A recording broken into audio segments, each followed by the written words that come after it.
Hey guys, in this video, I'm going to build another watch using the VH31 quartz movement. This time, I'm going to do a turtle inspired mod or Seiko mod. And check out my other videos if you haven't, where I discuss how to make a quartz SKX style watch or a quartz Seamaster style. So there are other videos that I've done in the past, and this is another build that I recently did, and I thought I'd share it with you guys. So let's get to the parts list right away. So obviously you're going to need a case, and this is a Seiko Turtle inspired kind of case. It is blue and orange, and this one has a sapphire crystal. So the techniques used for this watch style would apply to other NH35, 36 style cases for like Seiko tunas as well. Next, we'll need a movement, and in our case here, we're going to use a Quartz VH31 movement because of its smooth, sweeping second hand. So I have a number of watches with VH31 movements in my collection, some that I bought and some that I built. And as you can see from column H, seconds per day, most of them don't even gain a second a day. They're fractions of a second. And the best watch I have there is my custom SKX build. It over 50 days, it has gained, um, I guess, at a rate of 0.09 per second, or less than 1/10 of a second per day. And over the course of a month, it's about 2.8 seconds. And over the course of the year, it'll be 33.8 seconds per year. So the VH31s are very, accurate quartz movement. So that is why I like using it. It's not just for the smooth sweeping second hand, but it's also the accuracy and the cost of it. It's a very affordable movement. It's only about $6 compared to an NH mechanical movement. And when you like tinkering or making a lot of watch builds, it kind of adds up, right? So for me, I like using quartz because it's cost effective, they're accurate, and they're readily available. And now we're going to need a dial. So this is a orange dial. It's got no date because the VH31 does not have a date. So it's a no date dial with my own custom logo on it. And these are hands for the VH31. So these are originally designed for the Miyota 2115, which is another quartz movement that you can use in this build, but the hands also fit on the VH31 as well. The holes for the hands have to be 1.20 millimeters for the hour hand, point, um, 0.7 for the minute hand, and 0.17 for the second hand. Next, we'll need a movement holder, and this is what holds kind of everything in place so that it doesn't fall apart while it's all in the case. So I 3D printed this. This particular design is made by somebody else and shared on Tinkercad.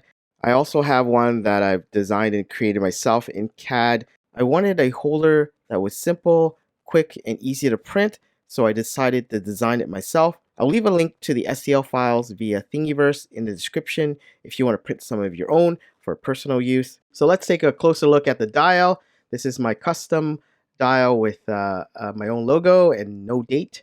And on the back, I removed all the feet. So I just snipped them all off. And in this build, we're going to actually use adhesive tape to hold it onto the movement for added stability. So here you'll see some double-sided tape I've already applied to it. And you can buy these. I got these on Amazon, and you can get like sheets and sheets of this for like $20, but you could cut your own, but these are already pre-cut. That's why I buy these. I have enough to last a lifetime. Even though the movement holder will technically hold the movement in place, it's always good to have some adhesive tape to just keep everything together. I put 5 of them, but I think 3 of them would be good enough. The movement holder is gonna do most of the work, but the double-sided tape will kind of hold everything in place. This particular watch case has the crown stem at the 4.1 position. To affix the dial onto the movement, we're just going to remove the other part of the double-sided tape, so do that carefully.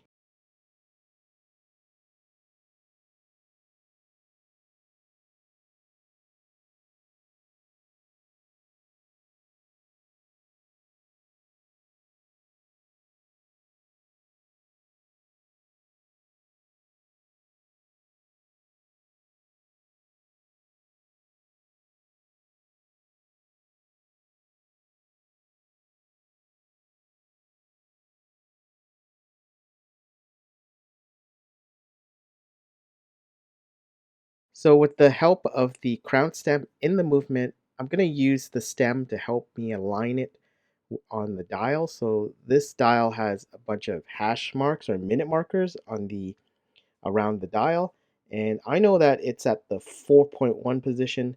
So I'm just going to kind of make sure that it is at that position, and then I'm just going to drop it down. And the good thing about double-sided tape is it's not super glued on. You could sort of like, you could still peel it off and you could still kind of move it around a bit. It's not like locked permanently in place. I'll zoom in so this is a better camera position or camera angle that you could see. Initially when I did this video, I had it at the 4 o'clock position. And that was because when I built another watch previously, and it was the Seiko Tuna, and it was at 4 o'clock. But for the turtle, for this case, when I put it in the case, it actually was a little bit off.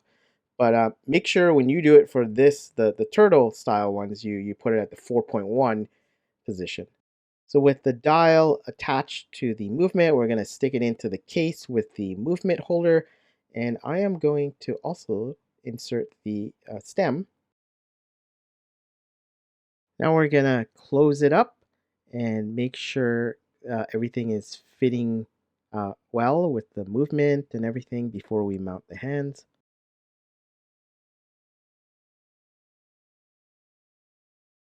And here you can see it's perfectly aligned at the 4.1 position.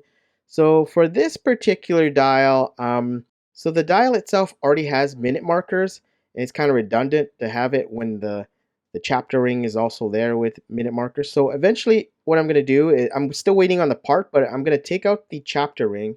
I'm just going to put one that doesn't have any minute markers on it. Um, and I think it'll look a little bit cleaner.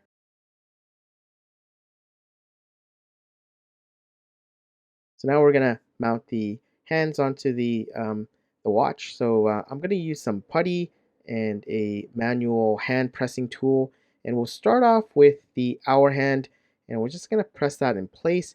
Because this is a no date dial, we don't have to worry about the 12 a.m. or a.m. p.m.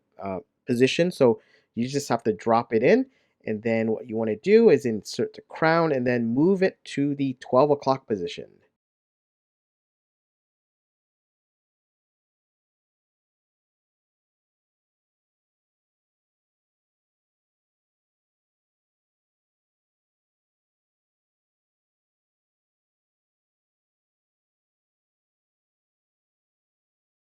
I'll get in a little closer so you can see. Now we're gonna do the minute hand, and again we're gonna put it at the 12 o'clock. Just do it carefully. Attaching hands to a watch is not really hard, but it's not easy too, especially if you don't do it a lot. But just it just takes practice. So if you're worried about damaging your first build, just buy a cheap quartz watch and practice taking the hands on and off, and if you do it enough times, you'll be really good at it. So what we want to do here is we just want to make sure that when we turn the hands, they're not colliding with each other, or um, and make sure that they kind of line up. So we're going to push it back to 12 o'clock and make sure that it lines up, and look at it from the side. Are the hands level? And this looks pretty good.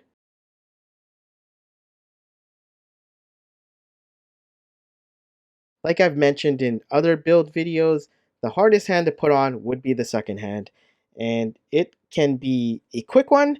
Sometimes it'll take you a long time, but just realize that you are putting that's the second hand, which is a 0.17 millimeters, that little peg in that hole. So it's almost like the, the width of a human hair. So I do it with Radical putty, and it makes it easier.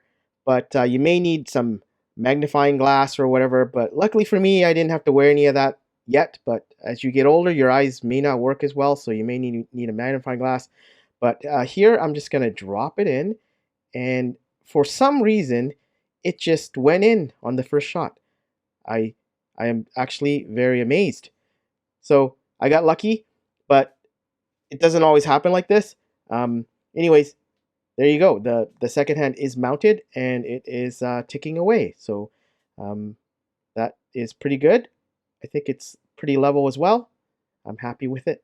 if you are struggling with mounting the second hand, maybe you need a magnifying glass, or maybe just kind of like the secret that I found is like you want to put the second hand hovering over the hole, and then if you feel it catch, that's when you know it's in, and then you can just press it down. Um, just practice and you'll get it eventually. Now with the most difficult part done, let's case this thing. Finally, we want to cut the stem. The stem is always a little too long when you buy it. So you want to measure at the base of the crown and the base of the opening on the case. So I'll try to zoom in to show you what I'm talking about in a bit, but here, maybe this is a better view. Using my calipers, it looks like I need to trim about 5 millimeters.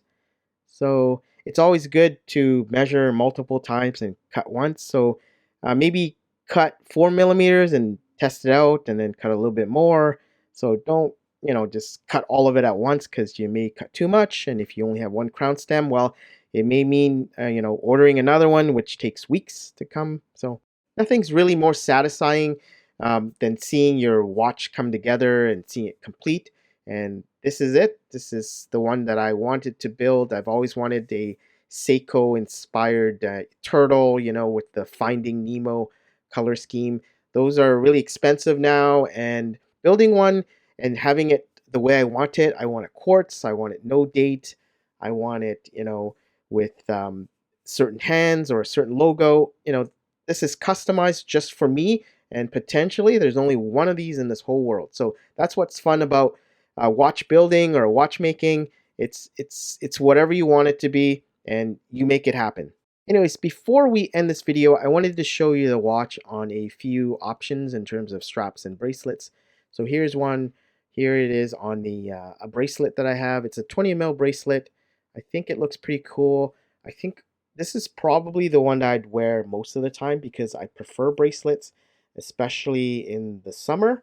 But in the wintertime, I prefer using like the FKM straps. But here's what it looks like on this particular bracelet. It matches up with the stainless steel body.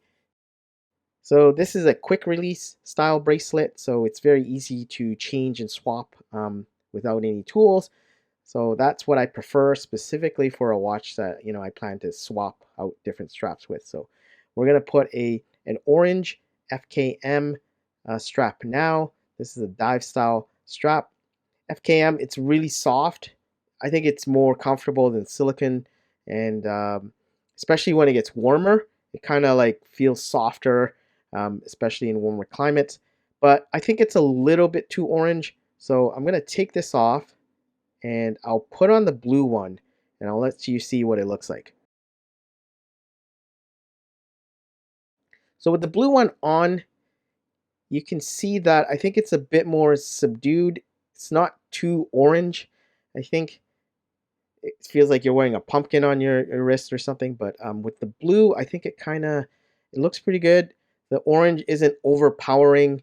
It's just the right amount of orange and blue, especially if you want to wear this out. It doesn't pop too much. There's just a little bit of orange, so a little bit of pop, because the dial is very radiant. It's just very shiny on the bezel. There's a section where it's orange. It's just enough, and I think it looks pretty good. So I think between the two, most of the time I will be wearing the blue one. Maybe on Halloween or something, I'll wear the orange FKM.